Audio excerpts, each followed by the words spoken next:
하나님의 은혜와 또 평강 그리고 축복이 넘치시기를 소원합니다. 오늘 우리 칼빈의 사상과 삶 그 15번째 강의를 시작을 하겠습니다.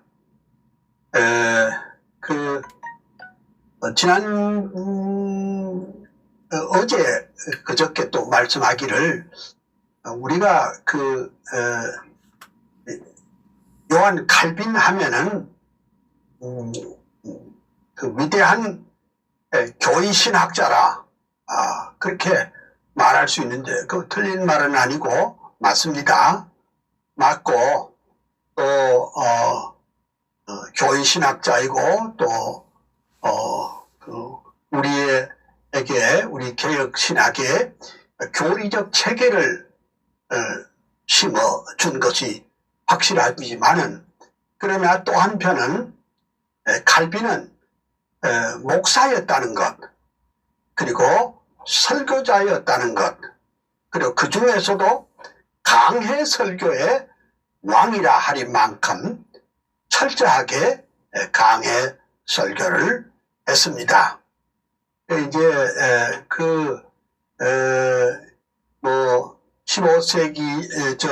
10세기의 어떤 설교자들은 대개 설교할 때 그 풍류적인 설교, 알레고리칼한 설교에 초점을 맞추었지만은 또 로마 캐톨릭은 아예 설교가 없고 미사만 행하던 그 시절에 칼빈은 하나님의 말씀을 가지고 깊이 있게 강해 설교를 했습니다. 그러니까 재미난 일화가 있어요. 칼빈이 이제 2년 동안 생피에르 교회를 섬기다가 그 반대자들에 의해서 생피에르 교회에서 축출되어서 스트라스버그로 가서 또 3년 동안 있었죠. 재청빙을 했는데 그 재청빙 한 그날 설교가 어떤 설교냐? 지난번 생피에르 교회에 떠나기 전에 마지막 설교 그 다음 장을 가지고 또 강해 설교를 할 정도였습니다. 그러니 칼빈은 강해 설교에서 강해 설교로 이렇게 갔던 분입니다. 그래서 오늘 이 강의를 시작하기 전에 먼저 하나님의 말씀 몇 절 읽고 또 시작하도록 하겠습니다.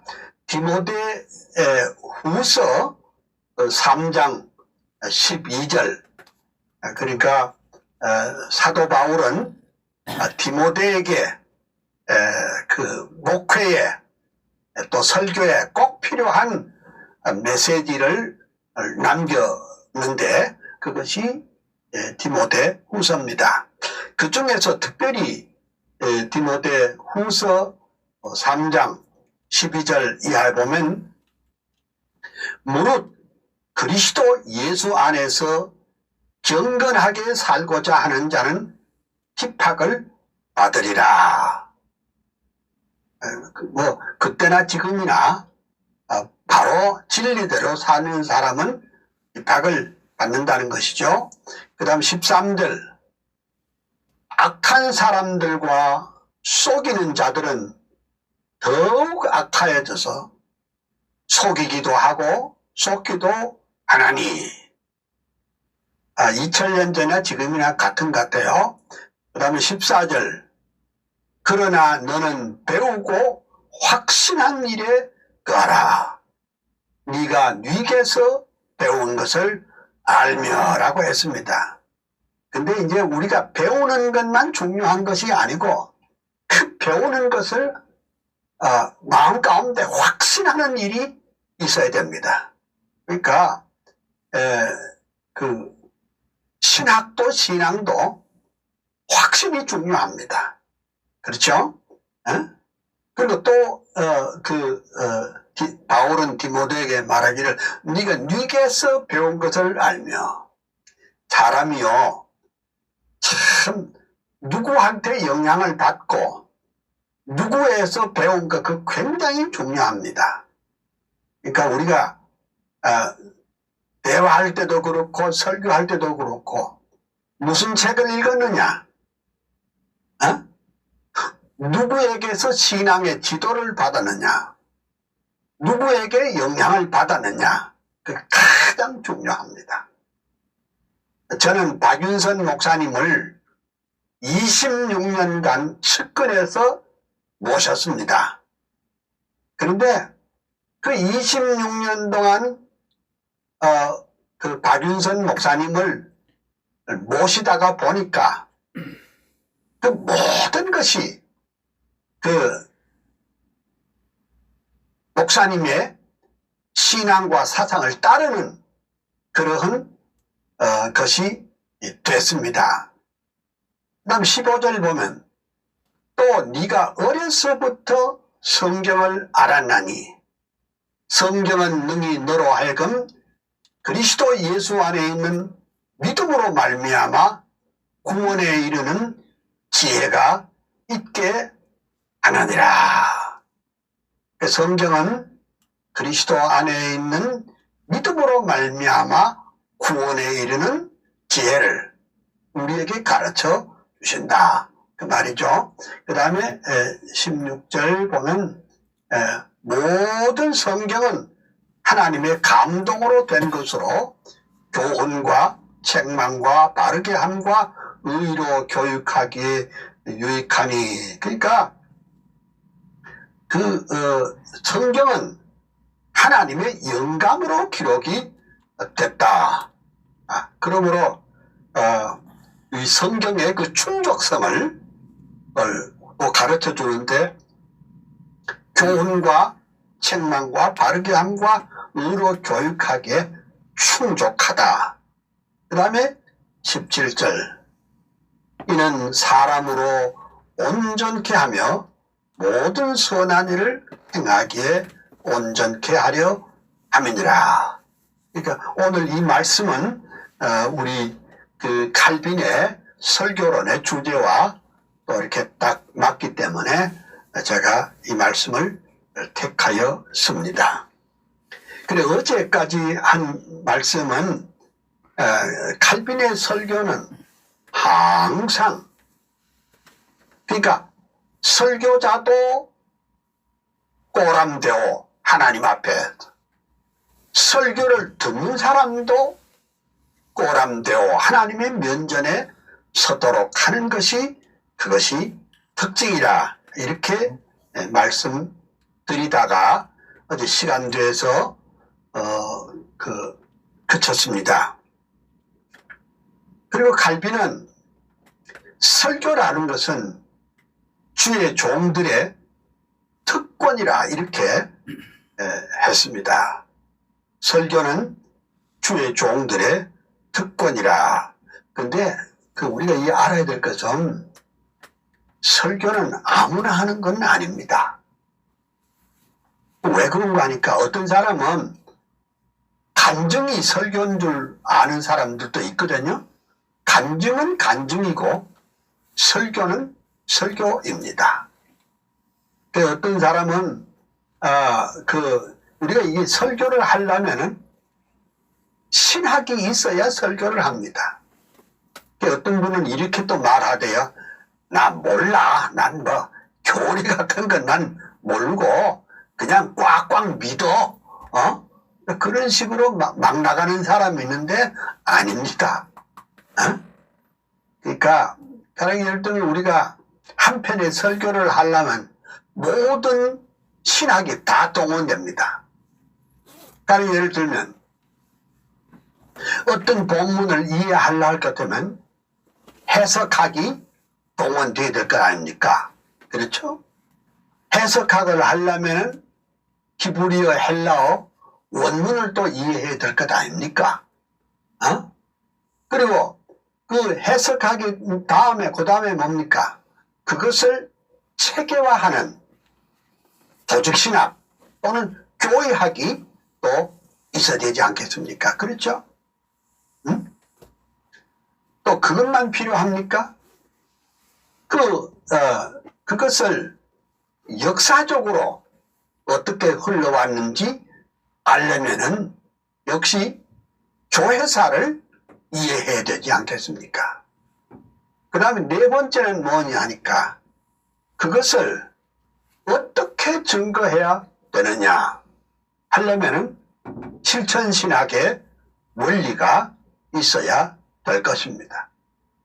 그래 이제 우리 어느 신학교나 마찬가지로 그 목사님들이 교수들이 아주 훌륭한 그런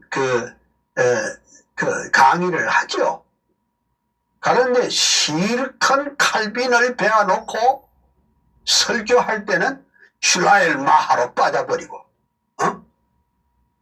실컷 정통신학을 배워놓고 목양의 현장에서 설교할 때는 번영신학 쪽으로 빠져버리고, 이게 오늘 우리 한국교회 형편입니다.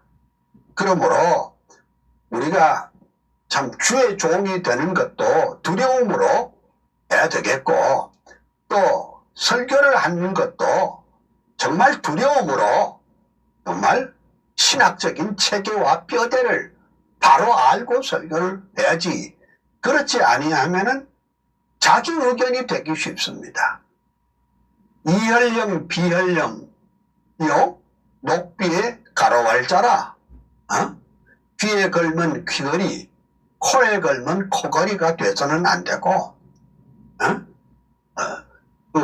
밀면 가로왈자가 되고 땡기면 날일자가 되는 그런 식으로 설교를 해서는 안 되겠죠. 그래서 설교는 주의 종들의 특권인데, 이거는 이 장로님들이 할 수 있는 게 아니고, 집사들이 할 수 있는 게 아니고, 권사들이 할 수 있는 거 아니고, 제대로 신학 공부를, 정말로 정통신학을 제대로 공부한 사람이라야 강단에서 설교할 수 있는 것입니다. 또 신학 공부를 해도 자유주의 신학을 공부하면은 그거는 설교가 잘못 가고 있죠. 신비주의적인 신앙, 자유주의적인 신앙, 이런 것을 가지면 바른 설교를 할 수가 없습니다. 그런데 이제 하나님께서 그 칼빈은 기독교 강요 4권 1장 5절에 이렇게 말했습니다. 하나님이 인류를 돋보이게 하는 뛰어난 수많은 은사들 가운데 사람의 입술과 혀를 성별하셔서 그를 섬기도록 의도하시고 그의 음성이 그들에게 들리게 하신 것은 하나님의 특권이다. 그러니까 말을 할 수 있고 말을 들을 수 있게 하셨으므로 그것은 하나님은 목사가 강단에서 설교를 통해서 죄인들의 마음을 감화시키고 감동시키고 하나님 앞에 가까이 오도록 하는 것입니다. 그것은 하나님께서 아주 특별한 은혜다, 이렇게 볼 수 있습니다. 제가 아는 거 제가 하나 말하겠어요. 요한복음 1장 1절에 보면 태초에 하나님이 태초에 말씀이 계시니라, 태초에 말씀이 계시니라 그랬죠. 태초에 말씀이 계시니라, 태초에 말씀이 계시니라, 이 말씀이 하나님과 함께 계셨으니 이 말씀은 곧 하나님이시라. 그러니까 사도 요한은 사도 요한은 예수님을 소개를 합니다. 예수님이 누구신가? 태초에 말씀이 계시니라. 이 말씀이 곧 하나님과 함께 계셨고 또 이 말씀은 곧 하나님이시라 이래 말했습니다. 그러면 왜 중보자 예수 그리스도를 말씀이라고 했을까? 제가 그 종교개혁자이고 그리고 칼빈 목사의 제자인 데오도로 베자의 그 라틴어 성경을 제가 지금 가지고 있고 또 제가 보았습니다. 근데 데오도로 베자가 이것을 해석을 어떻게 해놓으니까 태초에 그러니까 그 헬라어는 로고스지만 로고스를 태초에 세르모가 있었다 이렇게 나옵니다. 그러면 세르모가 뭐냐 하니까 우리가 영어의 sermon의 어근인데 sermon 그러니까 태초에 말씀이 있었다 즉 설교가 있었다 이렇게도 해석을 할 수가 있습니다. 예수 그리스도가 왜 세르모냐 왜 말씀이냐 어떤 이는 이게 헬라어 성경에 로고스도 물론 말이지만은 그냥 무슨 어떤 원리 이름을 이렇게 해석을 하는데 예수님이 로고스 즉 말이다 말씀. 왜 예수님이 말이냐? 그것은 하나님과 우리 사이에 소통할 수 있는 거예요. 그러니까 예수 그리스도는 우리의 중보자로서 소통이란 말이죠. 그러니까 의사 전달이 수단입니다. 의사 전달입니다. 그러니까 의사 전달이 그러니까 하나님의 말씀을 우리에게 전해주고 그렇죠? 또 우리의 간구와 소원을 하나님께 아뢰고 예수님은 말입니다. 하나님과 우리 사이에 있는 말입니다. 그러니까 설교도 결국은 그 말씀을 선포를 통해서 죄인을 구속하는 그러한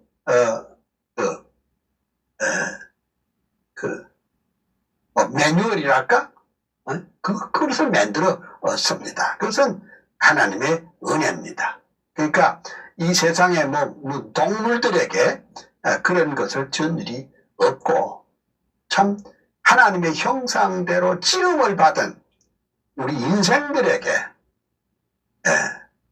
하나님께서 이 큰 은혜를 부어주시는데 예수 그리스도는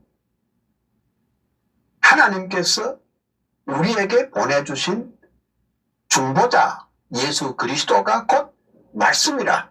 그러면 하나님을 본 자가 없지만 예수 그리스도를 보니 하나님을 만난 것과 같다. 이렇게 되어 있습니다. 그래서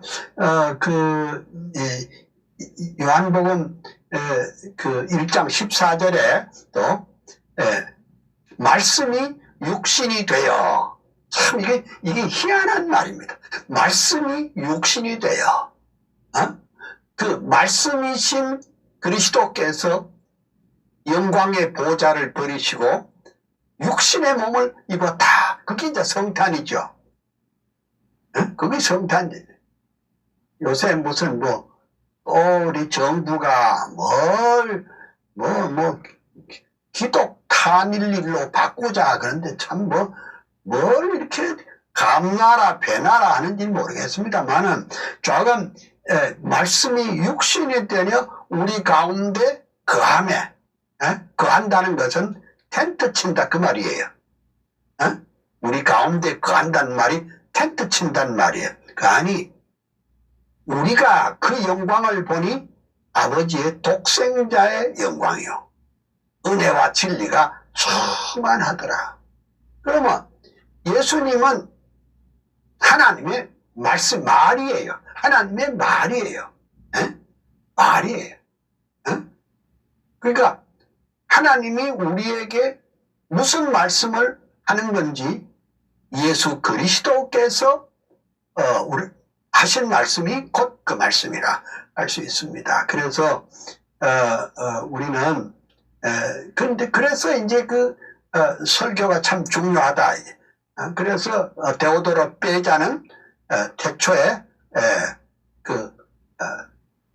말씀이 세르모가 있었다. 이런 식으로 표현하는 것은 참 흥미있는 말이라고 봅니다.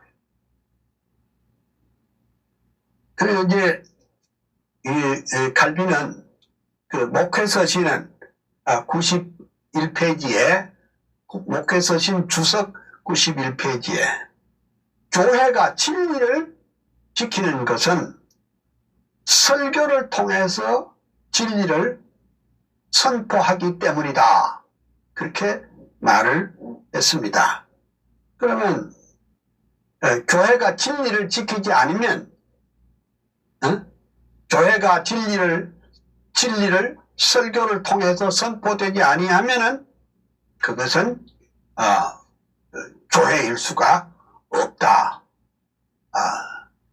설교는 무슨 재미나는 얘기를 하는 게 아닙니다. 요새 무슨 그런 것도 있죠. 무슨 쇼를 한다. 무슨 예배는 쇼가 아니고 설교는 쇼가 아니고 하나님의 말씀을 알아듣기 쉽게 오늘을 살아가는 우리들에게 증거하는 것입니다. 또 같은 목회서신에 칼빈은 이런 말을 했습니다.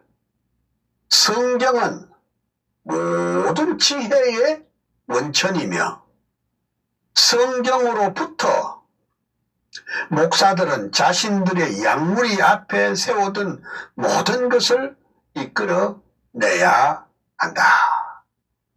이렇게 말했습니다.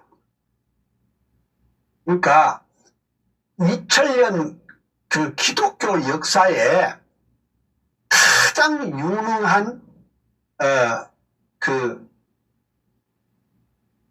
설교자가 누구냐? 전에 말한 대로 크리소스톰입니다. 대단한 분입니다. 크리소스톰은 하도 설교를 잘해서 황금잎이라는 별명을 얻은 분인데 본래 이름은 존이에요. 요한이에요. 크리소스톰이라고 하는 것은 황금잎이라는 그런 닉네임이 본명이 된 셈인데, 그러니까 교부 시대 곧 어거스틴과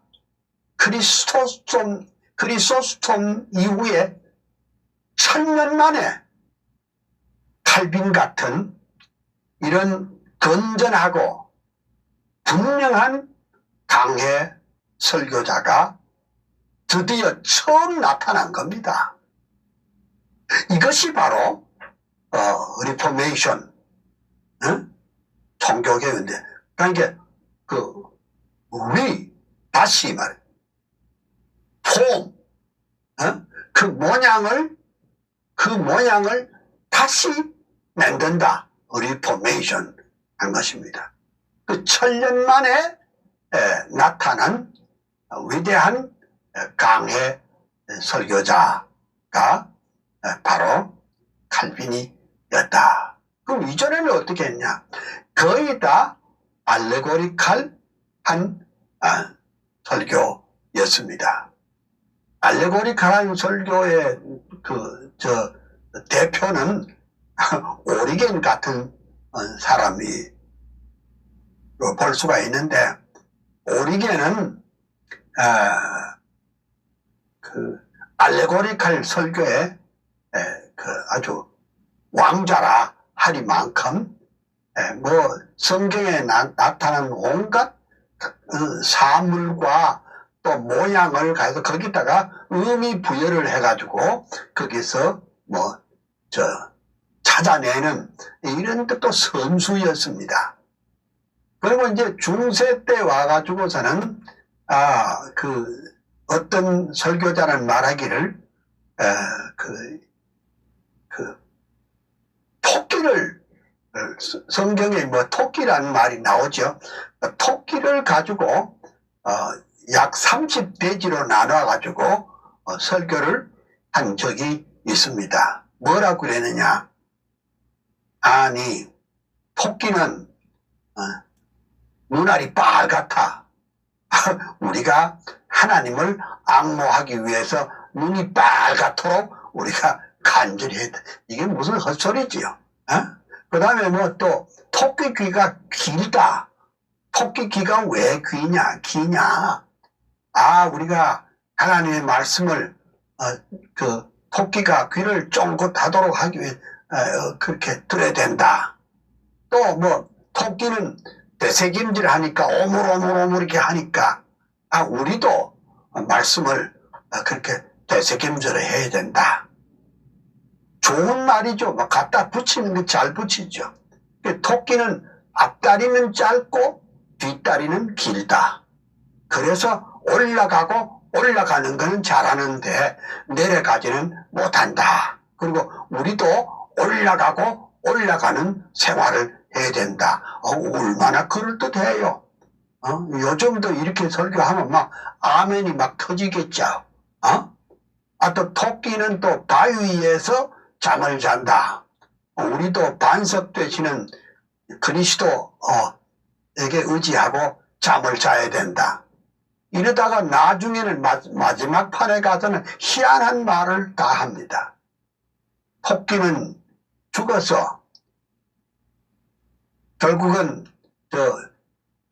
쟁반에 담겨져서 임금님 앞에 드려져야 된다. 우리도 그렇게 드려져야 한다. 뭐 이따오 소리를 이게 이제 중세 시대에 그런 나눈다 긴다 하는 학자들이 그런 설교를 했습니다. 그러니까 중세 때는 그러니까 설교가 사라진 시대예요. 중세 때는 복음이 사라진 시대예요.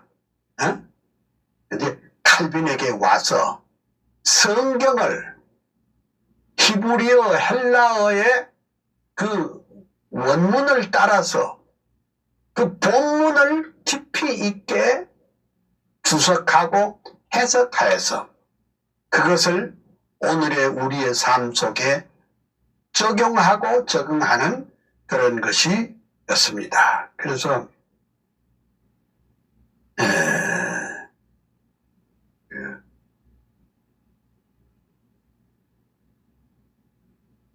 칼빈의 설교관은 먼저 성경이 하나님의 말씀이며 영감으로 기록된 진리임을 우선적으로 탁 힘있게 잡았습니다. 그러니까 누가 권위 있느냐? 설교가 누가 권위 있는 설교냐? 딴 게 아니고 기록된 하나님의 말씀을 잘 해설하는 것이 가장 좋은 설교인 줄 믿습니다. 또 성경을 하나님의 영감으로 기록된 것으로 확실히 믿는 사람이 진실된 설교자라고 할 수 있습니다. 그러면 좀 구체적으로 그 칼빈의 강해 설교의 특징을 좀 조사해 보도록 하겠습니다. 칼빈은 1년에 설교를 몇 번 했느냐? 놀라지 마세요. 칼빈은 1년에 설교를 286번의 설교를 했습니다. 그 어찌 됩니까? 그러니까 일주일에 몇 번 하게 되는 겁니까? 일주일에 약 5번, 월, 화, 수, 목, 금, 1년에 한 286번 설교했으니까 거의 매일 설교하는 거나 마찬가지였습니다. 그 중에 그러니까 286번의 설교를 하고 그 다음에 186번의 신학 강의를 담당을 했습니다. 제가 어제도 말씀을 드렸지만은 칼빈의 교회 개혁은 뭔 성명서 발표하고 오늘처럼 현수막 만들고 뭐 그렇게 된 게 아니고 성명서 내는 것도 아니고 칼빈은 오직 성경을 잘 강해 설교를 해서 강단을 회복시켜서 그 말씀을 통해서 사람을 변화시키고 교회를 변화시키고 당시 제네바를 변화시켰습니다. 그래서 사실은 성시화 운동의 원조가 칼빈입니다. 어떤 이는 그 성시화 운동의 원조가 옥스포드 운동의 웨슬레이가 그 성시화 운동의 원조는 아니고 그 전에 칼빈이 제네바 시의회를 제네바 시를 완전히 말씀으로 개혁했고 그래서 제네바를 거룩한 도시로 만드는데 총 책임을 졌다 이렇게 볼 수가 있습니다. 그럼 이제 칼빈의 설교가 그러면 모든 사람이 그러면 100% 다 좋아했는가? 그런 거는 아닙니다. 그러니까 우리가 오늘날 또 설교할 때도 목사님들이 가령에 100명이면 100명, 1000명이면 1000명 모든 사람들에게 다 똑같이 은혜가 되는 건 아니죠. 그 말씀을 거절하거나 말씀에 대해서 준비 안 된 사람은 또 비판도 하겠죠. 하지만은 그 칼빈의 그 설교에는 굉장히 조직적이었다. 그리고 냉철한 의지가 있었고 그리고 칼빈은 천재적인 암기력을 가지고 있다. 그리고 하나님의 말씀에 철저하고자 하는 그런 열정이 있었습니다. 우리가 참 하나님의 말씀을 증거할 때 자기도 은혜 못 받은 것을 남에게 은혜를 줄 수가 있습니까? 자기 가슴을 불태우지 못한 사람이 남의 가슴에 불을 지를 수가 있겠습니까? 그리고 어떤 이는 열정은 대단한데 논리가 부족한 사람도 있고 어떤 이는 논리는 대단한데 가슴에 뜨거운 열정이 없어. 그 둘은 다 말하자면 부족합니다. 그러니까 논리적이면서도 교리적이면서도 체계적이면서도 그것을 전달하는 사람은 가슴에 불꽃 같은 마음이 있어야 됩니다. 존 스타트 목사님의 책을 제가 이전에 존 스타트가 아니고, 내가 잘못 알았습니다. 존 스타트 말고, 아이고, 내가 지금 떠오르지 않았습니다. 내가 이따 떠오르면 말씀드릴게요. 존 스타트와 같이 사역했던 웨스트민스터 채플의 목사님은 이전에 미국에 있는 웨스트민스터 신학교 강의 가서 특강하면서 설교란 뭐냐? Logics in fire 이렇게 했습니다. Logics in fire 그게 뭔 뜻이냐? 설교라고 하는 것은 불타는 논리다. 야, 재밌잖아요? 네? 설교라고 하는 것은 불타는 논리다. 네? 그러니까 논리는데 불이 탄다 이 말이죠. 네? 또 불은 불인데 그 속에는 논리가 있다. 그러니까 참 설교는 Logics in fire 불타는 논리라 이렇게 볼 수가 있습니다. 그 다음에 이제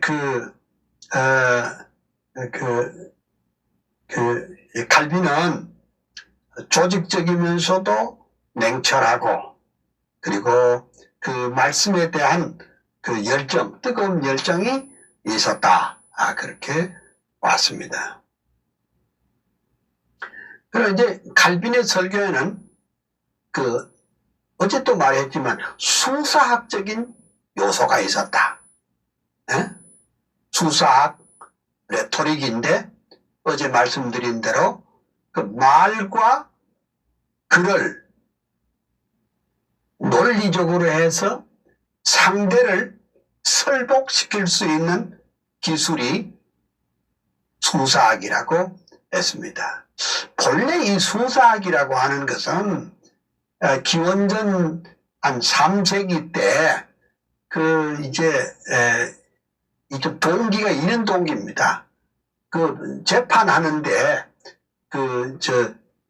재산 싸움 하는데 이걸 말을 논리적으로 잘해서 그 변호사가 말하자면 상대 변호사를 이기는 그런 것을 연구하다가 된 것이 레토릭, 수사학이라고 그렇게 말합니다.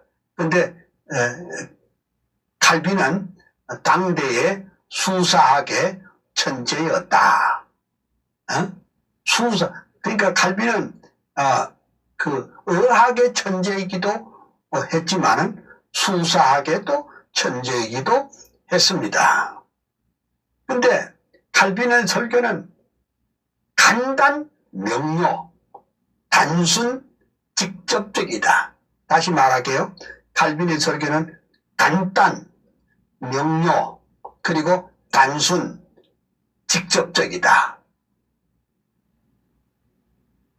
이제 우리 한국의 목사님들 가운데는 열정도 있고 책도 많이 보신 분인데도 그걸 전달하는 방법이 훈련이 안 돼 가지고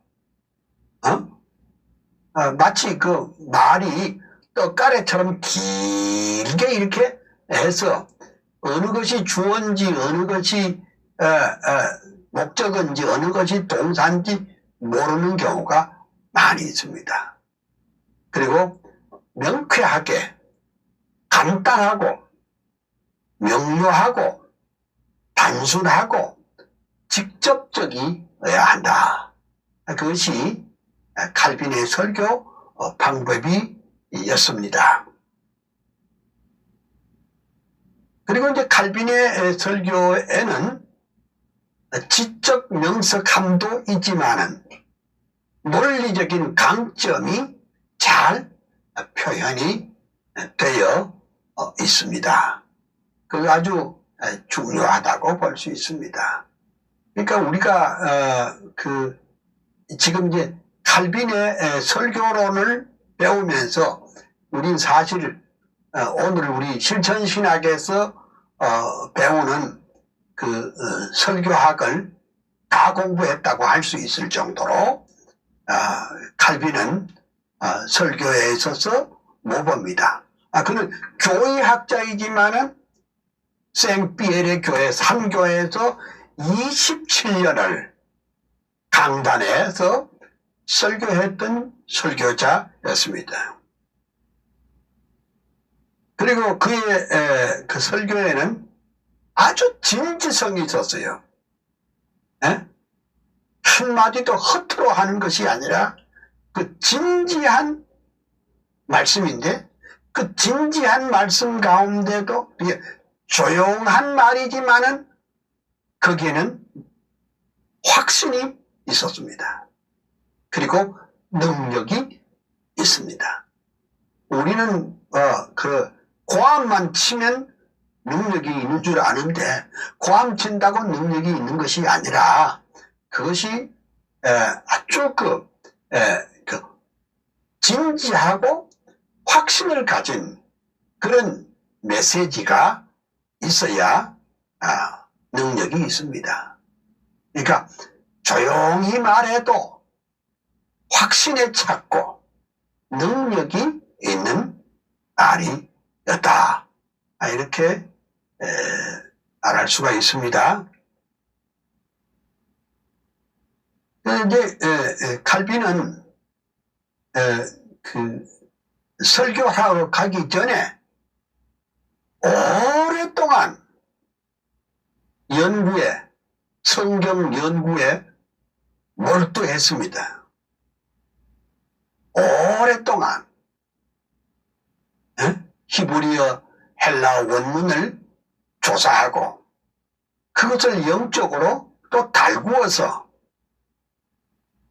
그렇게 했기 때문에 칼빈의 설교와 강의는 언제나 청중을 사로잡았습니다.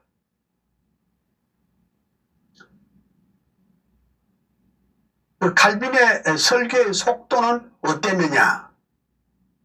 속도가 상당히 느렸다고 합니다. 우선 그 칼빈의 인상을 보면 좀 그 설교가 속도가 빨랐을 것 같은데 이 기록에 보면 칼빈의 설교 속도는 느렸어. 그 필기하는 사람들에게 전혀 어려움이 없었다. 그래서 이제 칼빈은 어제도 제가 말했지만은 칼빈의 설교집이 많이 있었습니다. 왜 그렇게 됐냐? 칼빈이 그 설교할 때마다 라군이라고 하는 데니스 라군이라고 하는 그 속기사가 그 강단 밑에서 속기를 했습니다. 그 외에도 이런 것도 있습니다. 제가 그 우리 칼빈 박물관에 가지고 있는 조그마한 책이 하나 있는데 그건 뭐냐? 이렇게 되어 있습니다. 1570년대 영어로 나온 책이 있는데 이렇게 되어 있습니다. 제네바에 있는 하나님의 교회 목회자, 목사님, 신학박사 요한 칼빈의 설교와 강의 이렇게 되어 있는데 그 밑에 이렇게 되어 있습니다. 학생들이 칼빈의 요나서 그 강해를 필기한 것을 모아가지고 책을 만들었다. 이렇게 이제 주석을 달았어요. 그렇게 이제 칼빈은 설교가 좀 느려서 그 필기자들이 자유롭게 필기할 수 있도록 되었다. 그렇게 봅니다. 그러면 이제 그제 제가 말씀드리기를 칼빈은 여러 이제 저서들이 있죠. 기독교 강요도 있고 그 다음에 주석도 있고 설교집도 있고 논문집도 있고 편지들도 있고 다양하지만은 칼빈의 성경 주석도 따지고 보면 칼빈의 그 강해 설교의 열매라 이렇게 봅니다. 강해 설교를 하기 위해서 칼빈이 그 성경을 주해를 한 것입니다. 근데 우리 이제 학생들 가운데 그 칼빈의 설교를 좀 보여주십시오. 알려주십시오. 대개 칼빈의 설교 전부 다 이게 시리즈로 되어 있기 때문에 여러분들이 그 시리즈를 좀 찾아보면 좋은 줄 아는데 그 시리즈로 된 설교집을 보면은 이거 500년 전에 쓴 주석인가 할 정도로 오늘 우리 시대에도 당장 적응이 가능한 그런 것이다. 이렇게 볼 수가 있습니다. 그래서 그 칼빈의 그 어조는 어땠느냐? 칼빈의 어조는 항상 분명했다. 분명했다. 그리고 아주 예리했다. 그리고 활기찼다. 이렇게 볼 수 있습니다. 근데 사실은 칼빈은 환자 아닙니까? 그죠? 걸어다니는 병원이라고 할 만큼 그 연약한 사람입니다. 그죠?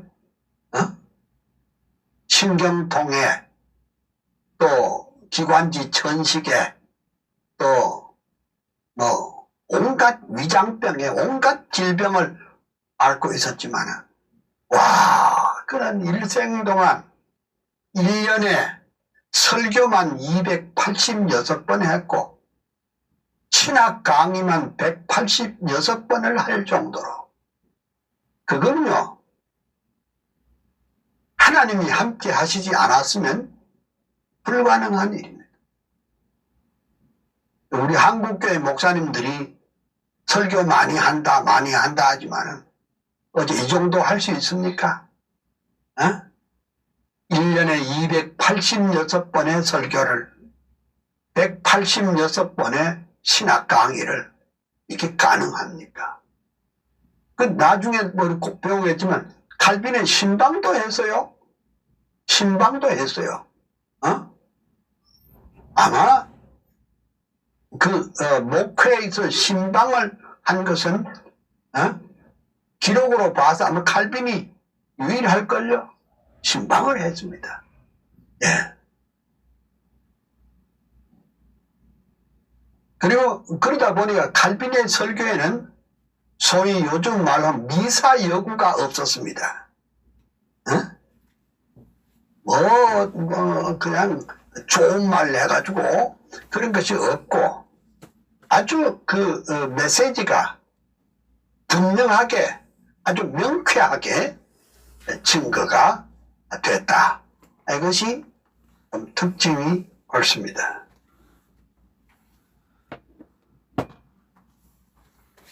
칼빈은 루터처럼 당당한 풍채가 아니고 루터처럼 웅장한 그런 음성도 아니고 루터처럼 웅변적인 것도 없었습니다.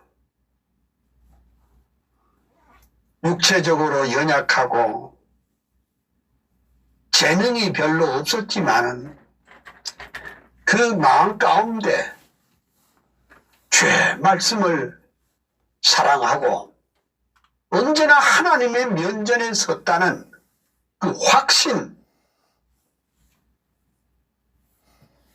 강력한 의지와 그리고 지속적인 확신을 가졌던 것이 특징이라고 볼 수가 있습니다. 그러면 칼빈의 설교는 이렇게 각 구절을 강해하는 방법이었습니다. 한 구절 한 구절을 당시 사람들에게 알아듣기 쉽게 깨닫도록 하는 겁니다. 하지만 그 속에는 하나님의 구속사적인 흐름이 명쾌했고, 그리고 논리적 연속성이 있었습니다. 그러니까 칼빈은, 루터도 그랬지만 칼빈은 법학을 공부한 사람이 아닙니까? 법학을 했기 때문에 그 논리가 정연합니다. 어거지로 뭘 이렇게 해석하는 것이 아니라 논리적으로 했고, 또 자기가 모르면 모른다고 했어요. 그것이 대표적인 것이 요한계시록은 3장까지 해석을 하다가 그 다음 나는 내 힘이 부족하다 해서 포기한 적도 있습니다. 그러면 그 현대를 보면 뭐 설교에 재능과 기교가 있으면은 설교를 잘하는가, 그런 건 아니고, 칼빈의 설교는 아주 예민한 영적인 감각이 있었고, 그 능력이 있는 표현들이 어우러져서 성경의 깊은 뜻이 드러났고, 그래서 무슨 특별한 기교가 없이도 청중들에게 깊은 인상을 남겨주는 그런 설교를 했습니다. 다시 말씀드릴게요. 종교개혁, 곧 교회개혁은 칼빈은 제네바의 생피에레 교회에서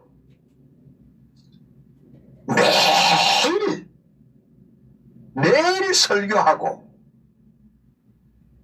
매일 신학 강의를 하면서 사람의 마음을 변화시키고 사로잡았습니다. 보세요. 그러니까 결국 이렇게 하려면 준비가 그냥 완전히 그냥 거기에 말씀에 푹 빠져야 될 것입니다.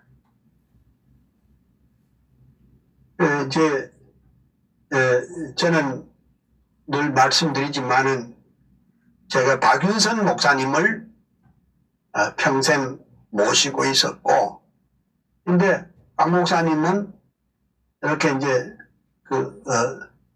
뭐 식사도 같이 하고 대화를 하다가도 5분이 지나면 그냥 눈을 감고 그냥 말씀을 묵상하고 기도하기 시작합니다. 그러면 눈치채고 제가 나오지요. 왜냐하면 목사님은 그 말씀을 해석하기 위해서 식사할 때도 길을 걸을 때도 하나님의 말씀에 온전히 붙잡혀 섭니다. 저는 또 다시 칼빈을 생각해 봅니다. 칼빈은 그 병약한 몸을 가지고, 그 약한 몸을 가지고 하나님의 말씀에 붙잡혀서 그 말씀을 성경대로 강의를 하고 설교를 함으로써 교회를 교회되게, 말씀을 말씀되게, 은혜를 은혜되게 하셨다, 이렇게 볼 수가 있습니다. 그래서 우리가 알아야 될 것은, 그러면 오늘날은 그럼 어떻게 하면 되느냐? 이제 2020년도 이제 며칠이 남지 않았습니다. 금년은 코로나19 이 팬데믹 시절에 교회는 위축되고 예배도 드릴 수 없는 이런 참 위기를 맞았지요. 하지만은 2021년은 우리가 하나님이 살아계시니까 반드시 한국교회를 새로 일으켜 세울 줄로 믿습니다. 만에 하나 우리 목회자들이, 우리 강단을 맡은 주의 종들이 말씀으로 개혁자 칼빈의 했던 그대로 철저하게 말씀으로 돌아간다면 내년에 우리 한국교회 코로나19도 지나갈 것이고 큰 변화와 또 능력이 될 줄로 믿습니다.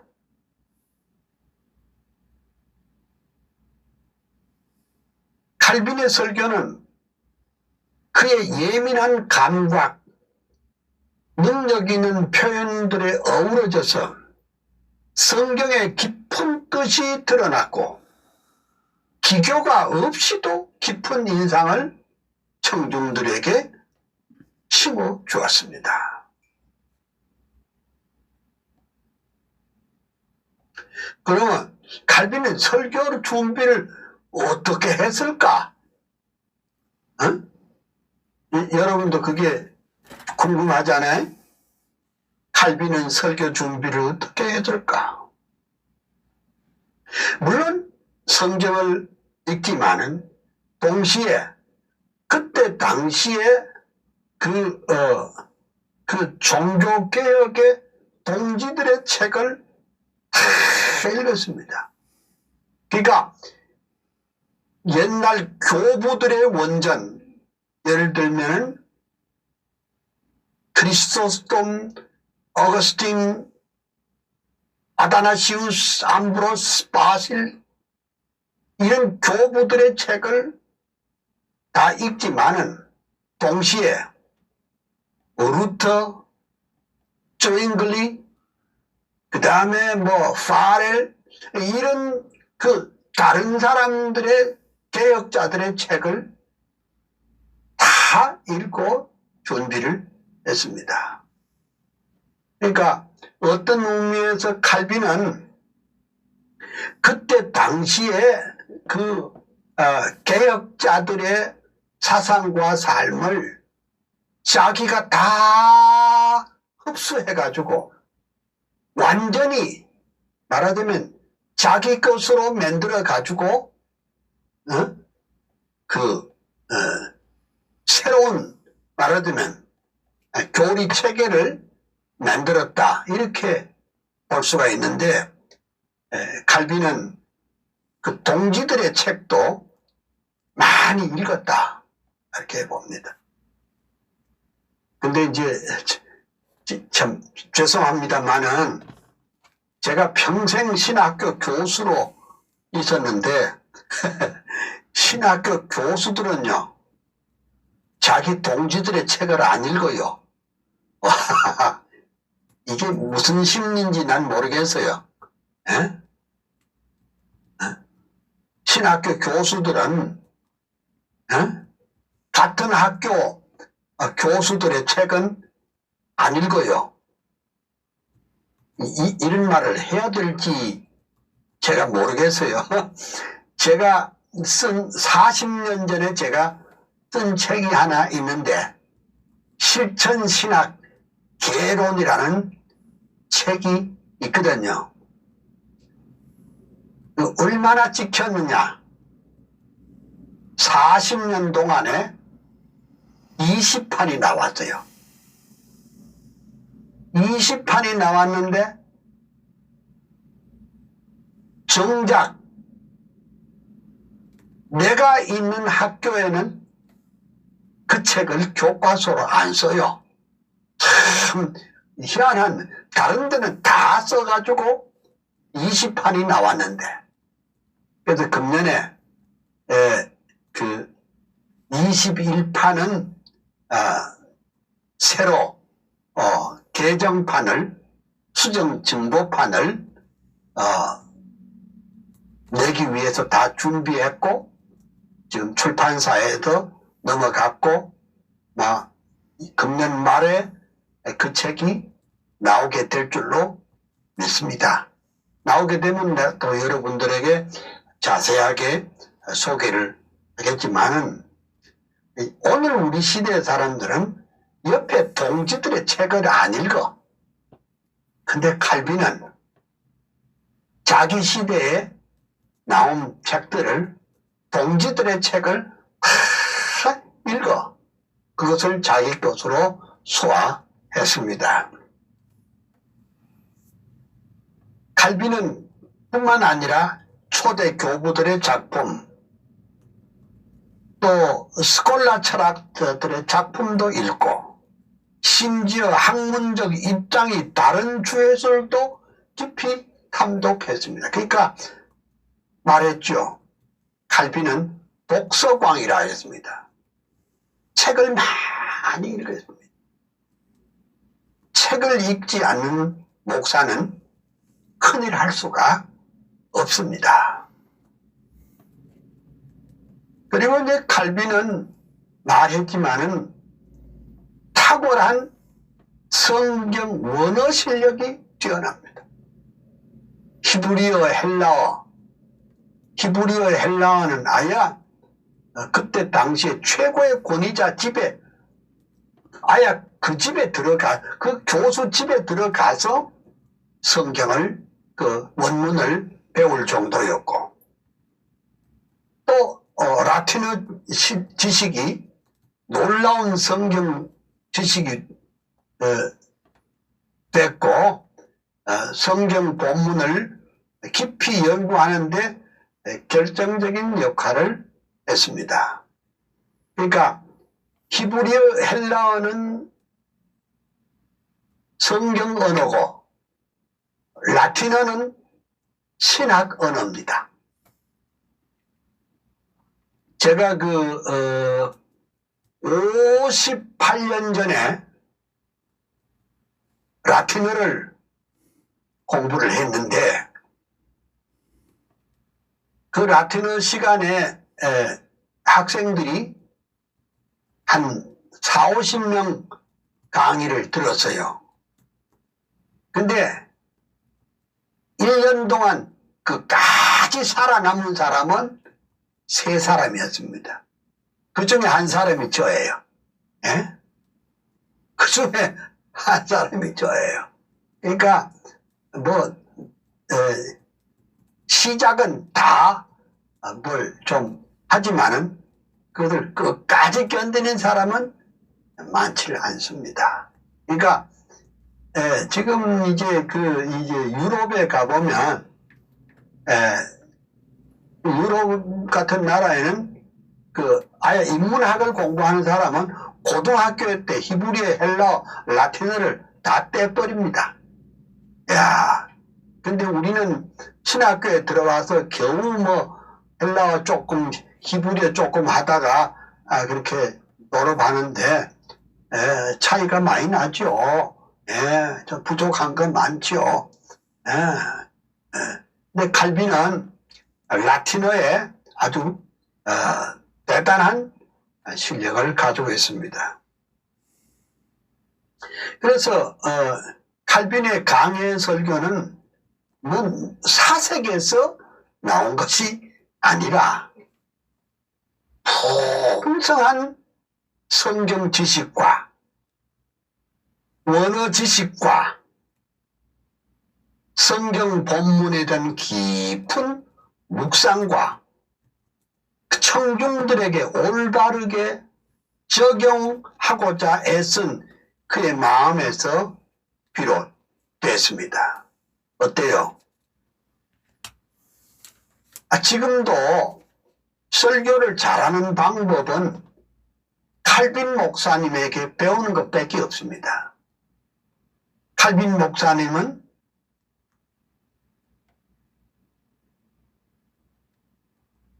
성경 본문에 대한 깊은 묵상, 청중들에게 올바르게 적용하려고 애쓰고 성경 원어에 대한 지식을 가지고 이렇게 준비할 때 그때나 지금이나 사람을 변화시킬 수 있는 줄 믿습니다. 칼빈은 설교할 때 교리와 실제, 즉 테오리와 프락시스가 조화를 이루었습니다. 칼빈에게 있어서는 강해나 적용이 구분이 안 됐습니다. 그러니까 원리는 곧 삶이 되어야 되겠고 진리는 곧 행동으로 옮겨져야 되겠고, 그러니까 이론과 실제가 둘로 나눠지는 것이 아니라 항상 그 둘이 하나 되도록 했습니다.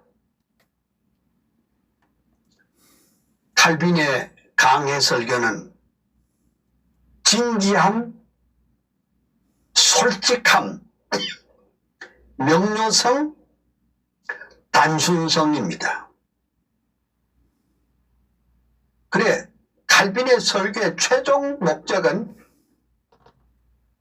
솔리데오 글로리아, 오직 하나님께만 영광, 그것이 중심이었습니다. 오늘 우리도 우리 개혁주의자들로서 설교를 제대로 하려면 어떻게 하면 좋으냐? 항상 솔리데오 글로리아, 하나님께만 영광을 돌려야 되겠다는 이 큰 원칙이 우리를 지배할 때 비로소 우리가 오늘을 살아가는 이 시대의 메신저가 될 수 있을 걸로 생각이 됩니다. 이제 여러분 창세기 11장에 보면 소위 바벨탑 운동이 있죠. 바벨탑 운동의 표가 뭔 줄 압니까? 바벨탑 운동의 현수막이 뭐예요? 응? 우리 이름 내자. 그 바벨탑 운동의 모토가 우리 이름 내자. 그 우리 이름 왜 내요? 우리 이름 내자 하는 것은 하나님 필요 없단 말이죠. 응? 하나님 없애기 운동. 그 바벨탑 운동이 바로 뭐냐? 인본주의 운동이에요. 응? 하나님이 중심이 아니고 사람이 중심이다. 우리 이름 내자. 여러분, 온 우리 한국교회 목회자들은 우리 이름 내기 운동을 하면 안 되죠. 주님만이, 하나님만이 영광과 존귀와 찬양을 독점해야 할 줄로 믿습니다. 슬픈 사실은 이런 게 있습니다. 학교에서 뭘 해야 되겠는데 가령에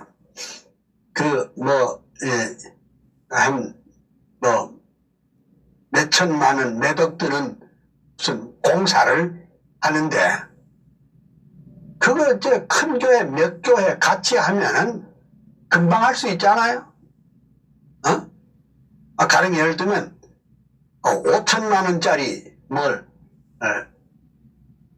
프로젝트를 한다 그러면은, 500만 원 낸 교회 10명만, 10교회만 협력하면 당당 짓잖아요? 안 돼. 못한다는 거예요. 왜 못하는가 알아봤더니 같이 하면 안 한대. 이야, 그거 어쩌면 됐냐? 우리 혼자 하면 한대. 우리 혼자 하면 된대. 우리 혼자가 뭐예요? 그것도 내가 안 했나? 그 우리 교회가 했다. 그 우리 이름 내면 하고 같이 협력하면 안 한다. 그게 오늘 우리 한국교회 목회자의 마음이어서는 안 되지요. 응? 같이 하든 혼자 하든 우리 이름은 빼고 하나님의 영광만, 하나님의 이름만 높여야 그것이 참된 주님의 사역인 줄 믿고, 하나님의 이름만 높이는 설교, 하나님의 이름만 빛나는 그런 설교가 참된 설교인 줄 믿습니다. 그래서 지난 500년 동안 왜 우리가 맨날 개혁주의 신학, 왜 칼빈주의 사상을 말해야 되느냐? 그것이 오리지널이야. 그것이 성경이 우리에게 가르쳐주는 진리이기 때문에 그렇습니다.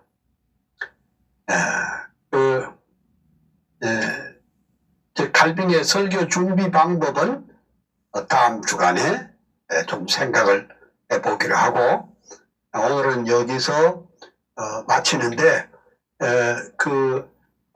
우리 교무 담당하시는 분들이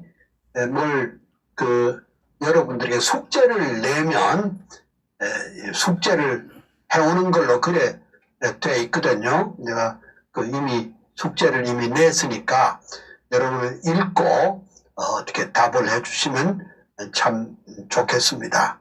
2가지 숙제를 냈거든요. 읽을 거리 한 20페이지 정도의 읽을 거리를 냈으니까 여러분들이 그걸 보시고 읽으시면 되겠습니다.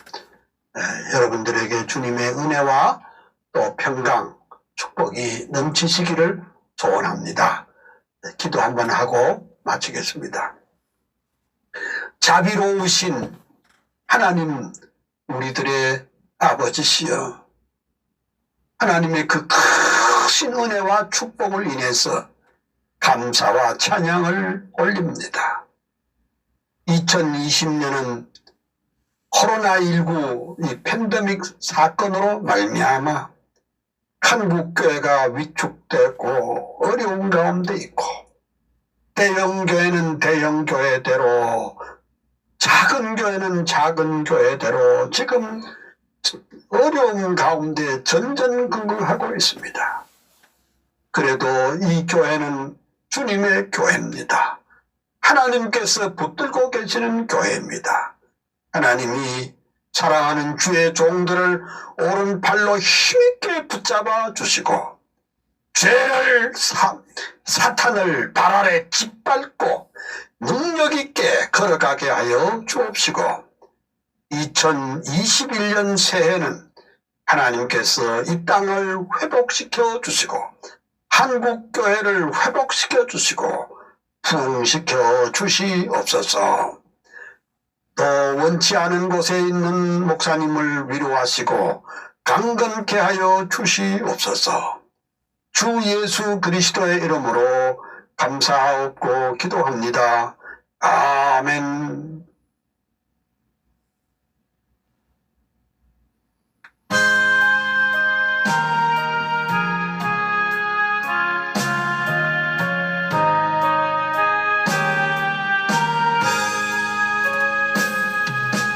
내 주를 가까이 아뢰하고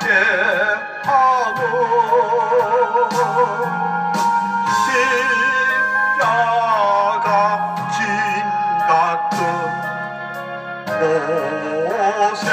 고생이나 내 일생 소원은 늘 찬송하면서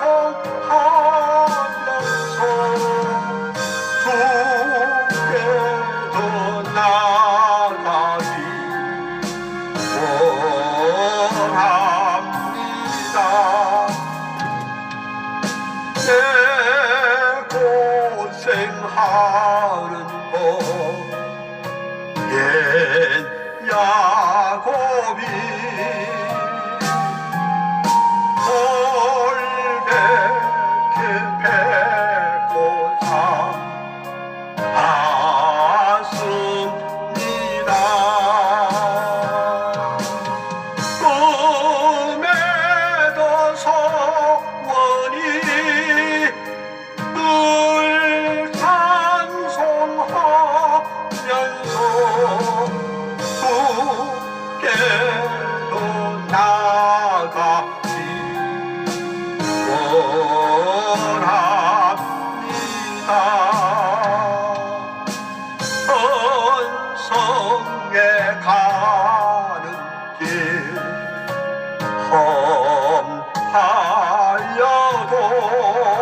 있을까? 우리 약한 마시오 어찌 아니하를까? 근심 걱정 묻어두지 아니 진짜 누군가 피난처는 우리의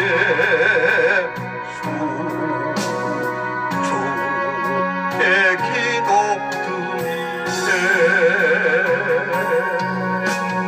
세상 친구 멸시하